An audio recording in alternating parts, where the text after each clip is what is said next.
आपण त्याला अशा प्रकारे मारू त्याचा मृत्यूच आपल्या दहशतीचं कारण बनला पाहिजे. मीडियापासून पक्षश्रेष्ठींपर्यंत कोणालाही झोप लागू देऊ नका. नुसतं विचार करून काहीही होणार नाही, काहीतरी ऍक्शन घ्या. हे जेवण मी जेवणार नाही. या जंगलात काय तुला श्रीखंडपुरीचं ताट आणून देऊ? खाली BSFची एअर रेड आहे.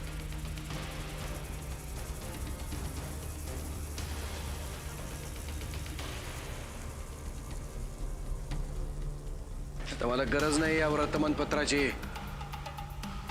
माझ्या सरकारला माझी किती गरज आहे ते कळलंय मला. तू तोंड बंद ठेव बे.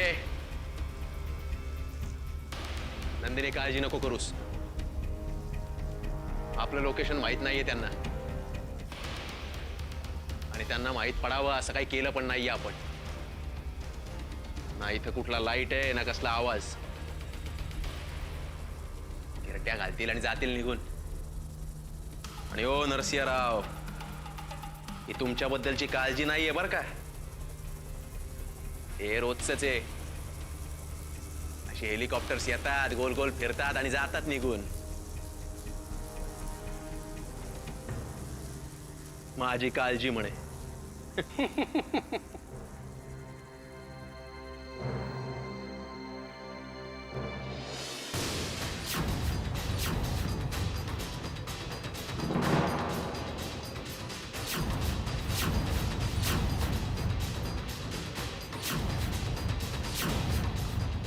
जागचे हलू नका कोणी, न तर याला इथल्या इथे गोळ्या घालेन.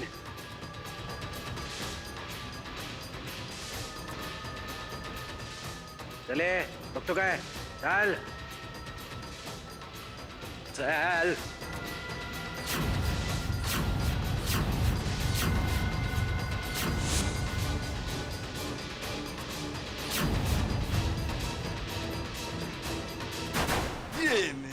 जलवा डंडा जलवा जलवा जलवा हे राम नाम सत्य है, राम नाम सत्य है. काय झालं राम काय? नाम सत्य है.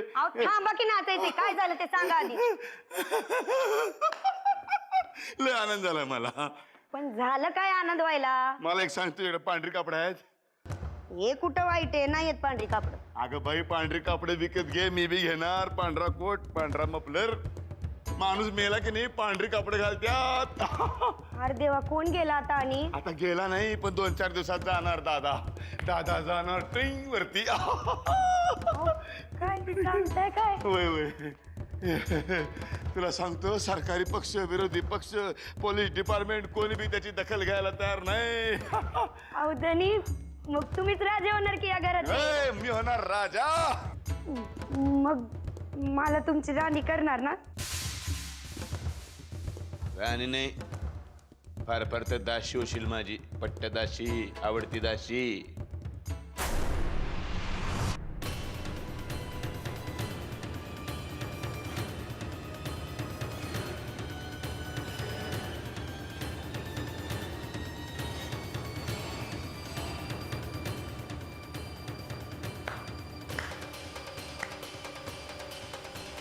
छान चाललंय.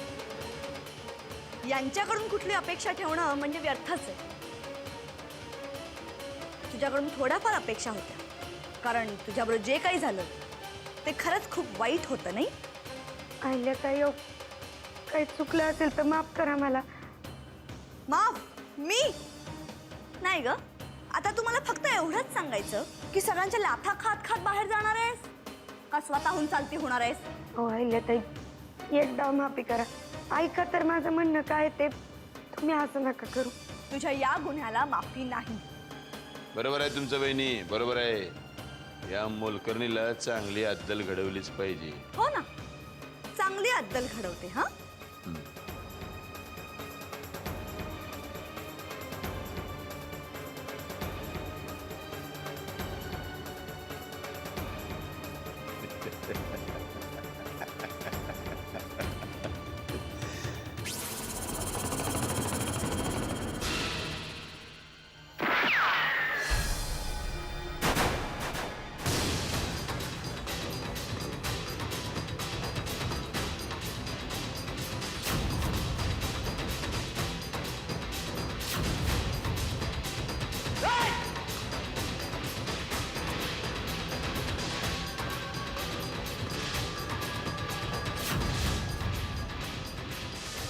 आता कोणाला मारशील बे?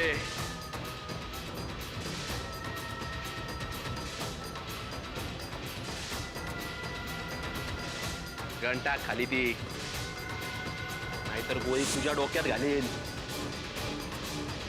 छोटे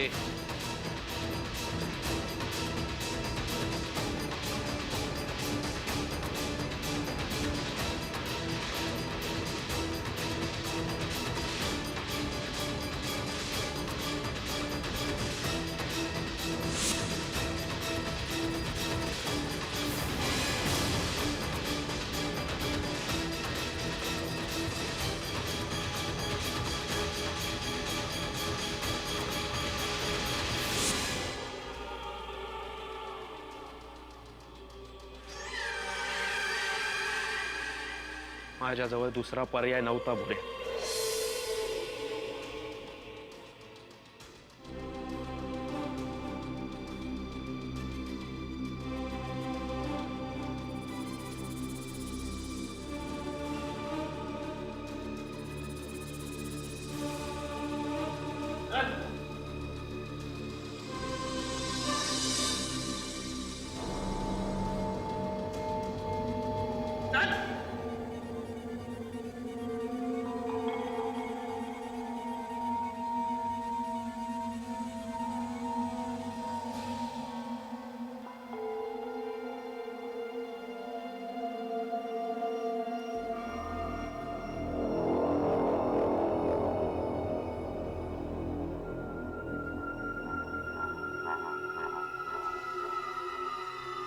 मला माफ कर भुऱ्या, माफ कर मला.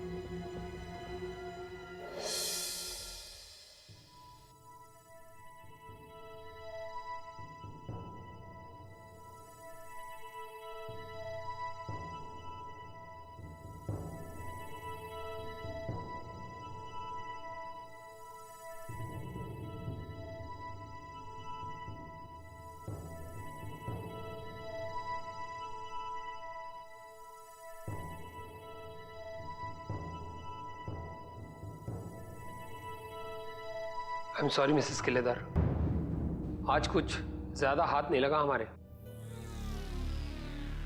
कोशिश तो बहुत की हमने, पर नाकामयाब रहे.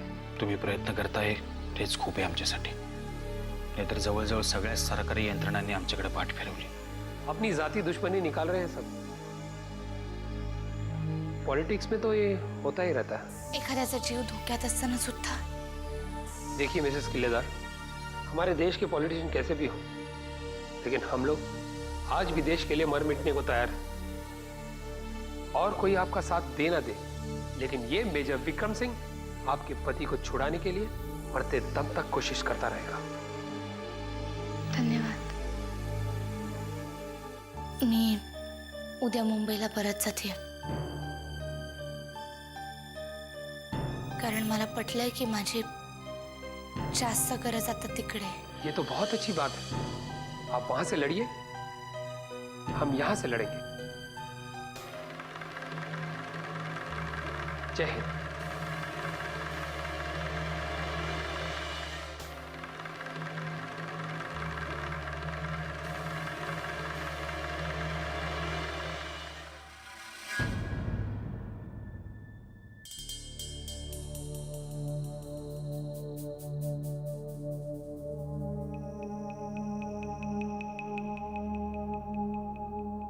तू एवढा शांत कसा राहू शकतोस काली? नंदिनी, माझ्या समोर दुसरा कुठलाही पर्याय नव्हता. आपल्या जवळच्या एखाद्याला मारणं मलाही नाही आवडलेलं. कारण तू काहीही दे, पण भुरे आता आपल्यात नाही आहे, हेच सत्य आहे ना. भुऱ्याला मारलं नसतं ना तर तो नरसिंह पळून गेला असता. भुऱ्याला वाचवता आलं असतं. त्याला मारून टाकणं एवढा एकच पर्याय नव्हता. निर्णय घेताना पर्यायांचा विचार करत बसलो ना तर आपलं एकही काम यशस्वी होणार नाही. भुऱ्यापेक्षा नरसिंह जास्त महत्वाचा आहे आपल्याला. उद्या त्या नरसिंहची अडचण झाली तर त्यालाही मारूनच टाकणार आहोत ना आपण. नक्कीच मारणार आहोत, पण त्यावेळी मी पर्यायांचा विचार करत नाही बसणार. आपल्या ध्येयामध्ये जे कोणी येतात ना त्यांना मरावंच लागणार आहे. आपण हे सगळं कशासाठी करतोय? माझ्या बाबांना सोडवून आणण्यासाठीच ना? का आता तुझ्या लेखी याही नात्याला काहीच अर्थ नाही?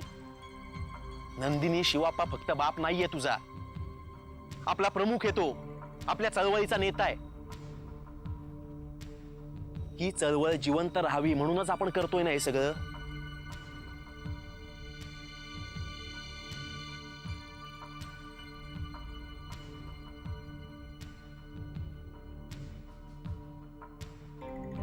आपलं ध्येय गाठताना जो कोणी मध्ये येईल ना त्याला संपवावंच लागणार आहे आपल्याला.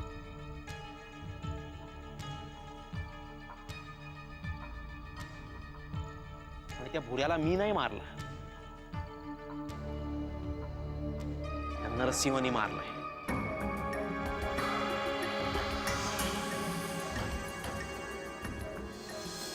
आणि त्या पुऱ्याचं बलिदान व्यर्थ जाऊ देणार नाही मी. नरसिंहाला याची किंमत मोजावीच लागणार आहे.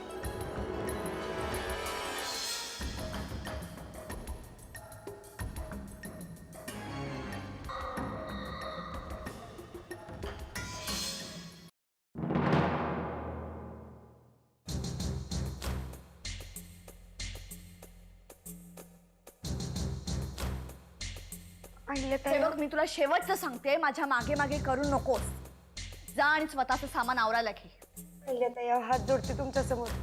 तुम्ही जे काही ऐकलंय ना ते कुणाला पण नका सांगू, असं नका करू. कोणाला पण सांगणार नाहीये ग. मी योग्य त्या माणसालाच जाऊन सांगणार आहे, म्हणजे आत्याबाई. अहो पण चालेल ना? तू या घरात काय ठरवून आली होतीस ग? या घरातले सगळे मूर्ख आहेत? खरं सांगू का अहिल्याताई, मी खरंच ठरवून आले होते या घरात की काही झालं ना तरी किल्लेदारांची सून व्हायचंच नाही. कसं आहे, नाहीतरी मोलकर्णींना आणि गाव भवानांना सून करून घ्यायची प्रथा आहे ना या घराची. हे, तुमच्याबद्दल नाही बोलते मी, जानकीन सुमित्राबद्दल बोलते. अहो, तुम्ही तर खानदानी आहात ना. नशीब माझं, घरात कोणाला तरी हे मान्य आहे. अहो पण नुसतं खानदानच मोठं आहे तुमचं, ते पण माहेरचं. सासरी काडीची किंमत आहे का तुम्हाला? तोंड सांभाळून बोला. नाही, मी बोलले ते वंगाळ वाटलं असेल तुम्हाला कदाचित, पण काही चुकीचं बोलले का मी? आधी तुम्ही महाराणी होतात या घरात, त्या सुमित्राच्या येण्याने नुसतीच राणी राहिलात. आणि जानकीने येऊन काय केलं ते काही वेगळं सांगायला पाहिजे का आता? तू आता तुझं तोंड बंद नाही केलंस ना तर एक कानाखाली वाजवे. अहो अहिल्याताई, अधिकार आहे तो तुमचा. तुम्ही मोठी सून आहात या घरची. पण एक गोष्ट आहे, अहो एवढ्या मोठ्या खानदानातून आलेली एक तर सून आहे किल्लेदारांच्या घरात, आणि तुम्हाला योग्य तो मान जर मिळवायचा असेल ना तर तुम्हाला माझी मदत लागणारच. काय तुझ्या मदतीची गरज? डोकं ठिकाणावर आहे ना तुझं? काय बोलतेस ते कळतंय का? अहिल्याताई, तुम्ही जर मला किल्लेदारांची सून होण्यासाठी मदत केलीत ना तर माझा शब्द आहे, या घरातला योग्य तो मान मिळवून देईन मी तुम्हाला. त्यामुळं माझ्याबद्दल जो काही निर्णय घ्यायचा आहे ना तो घेताना जरा विचार करून घ्या. काय?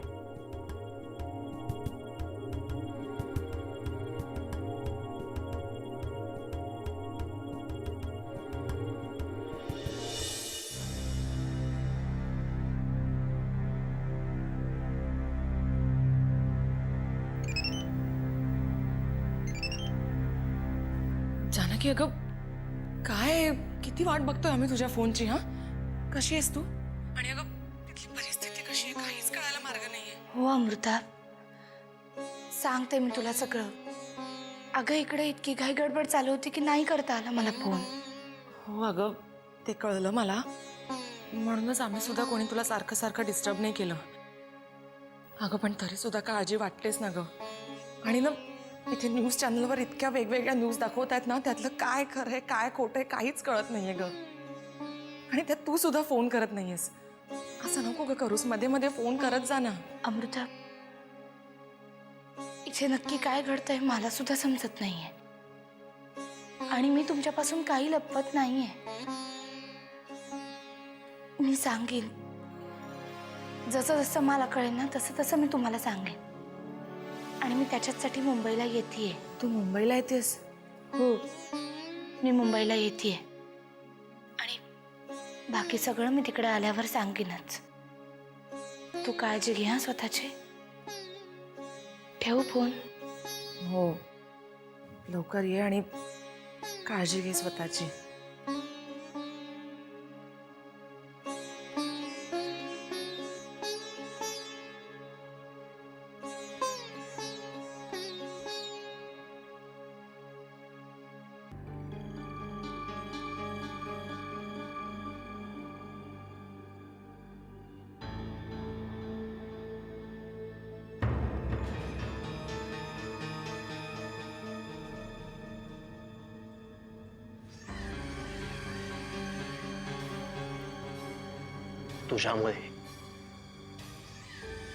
तुझ्यामुळे गेला माझा मित्र. माझ्या हातून तू मारलायस त्याला. खरं तर गोळीत तुलाच मारणार होतो बे, पण माझ्या कामापुढं काही महत्वाचं नाही. तुला मारला असता रे तर शिवाप्पाला सोडवू शकलो नसतो आम्ही. म्हणून मारला पुण्याला, माझ्या माणसाला. माझा मित्र होता तो. तुझी आता काय अवस्था करणार आहे ना मी, तू विचार पण करू शकत नाहीस बे. तुला याची शिक्षा भोगावीच लागणार, कळलं?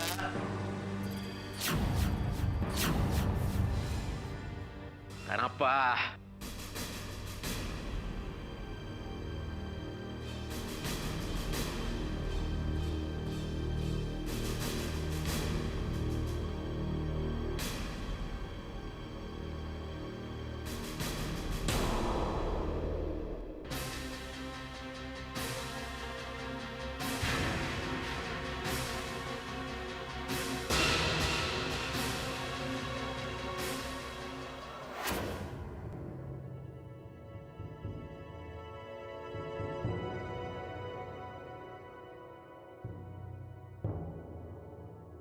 अमृता, पहाटेचे 4 वाजून गेले का? तेव्हा ना यायला हवी ती नाही का जानकी?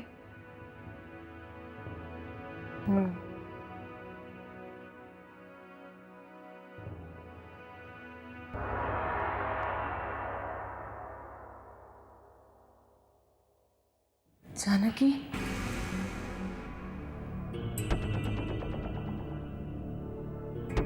अमृता,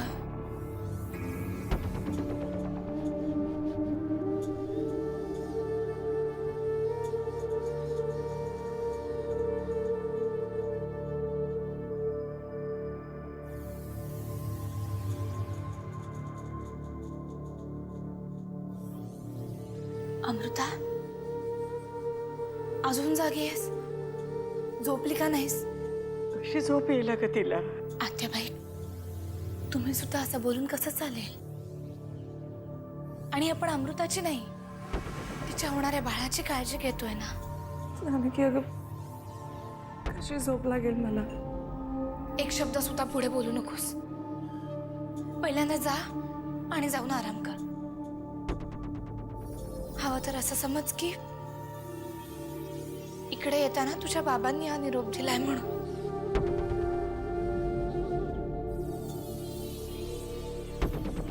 बाबा,